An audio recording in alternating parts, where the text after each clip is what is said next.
In this chapter, I will talk more about the right hand and the left hand, as well as the sitting position, that when you practicing guitar, like what kind of sitting position should you have. So for example, we need to find a chair is when you sit down is comfortable, and secondly, your feet is resting all the way to the ground, and third, the guitar need to hold it is around 90 degrees angles, because most of the time when you're playing, some of the time you will be like holding guitar like this when you just start playing it, but try to avoid it.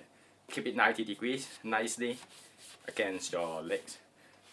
Okay, so and secondly, we will talk about wrist movement, because when you start learning the guitar, we are not playing some metal or rock music. We are trying not to using the squeeze your hands, to use the shoulder to make the movement of picking very fast. So when we just start learning guitar, we tend to use our wrist instead of the arm.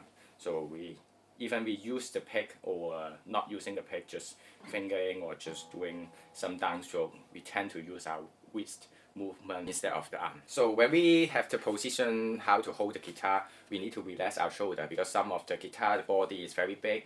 Our right hand shoulder is going to be like a bit raised up, but we try to avoid it when we practice, because when long term practicing like this position, eventually you will get a little bit injury. But when you hold the picks, it's like 90 degrees of your thumb to the pick's end, and then your index finger on the back side is like holding it. Just hold it. Just try to avoid when you hitting the string, that your index finger will be hitting your string. Just try to avoid just your picks hit the string, not your index finger, and going toward this direction, like this direction, not like this direction, because from the beginning I need to mention about it. You will be like tend to playing the way it's like going this way, but it's not like a good movement for you to play it like for the long terms. If you want to play it like more dynamically, you need to be like going a little bit this side, because the notes around this area, like the sound hole is here, we play the notes around here is like more dynamics. I mean, sometimes we will be like playing around here, or even here, but in general we play it around the sound holes.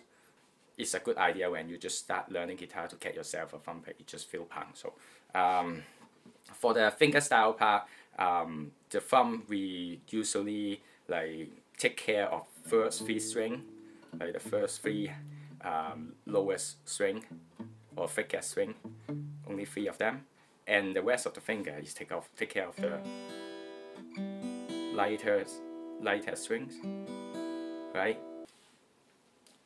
So after we talk about our right hands, we talk about our left hands. So like how should we like press on the fret spot? So because the right hand is like our engine in the car, and the left hand is our steering wheel. So after we get start of our engine, we need to know like which direction that we are turning. So we need to get to know our left hand's the correct way to do the steering wheel. So first, I want to talk about is the wrist. It's like our right hand is very important. Right hand we need to be like very relaxed, like shaking, and the left hand we need to be keep it not like the angle, not like blending it like this. Because sometimes when you're doing, especially the bar chord, you'll be like bending your wrist like that. So try to avoid it. Try to be like relaxed and keep it as straight as possible. So even you play the bar chord, you still need to be like keep this wrist like a little bit straight, instead of like doing like that. And just normal person, you need to practice a lot to develop this kind of skill to move your thumb independently. I will give you some exercise, then you'll be able to do it. It's like a song. It's not gonna be a boring exercise. So I try to avoid all the boring exercise. Try to make it like more sound musical and let you enjoy it more.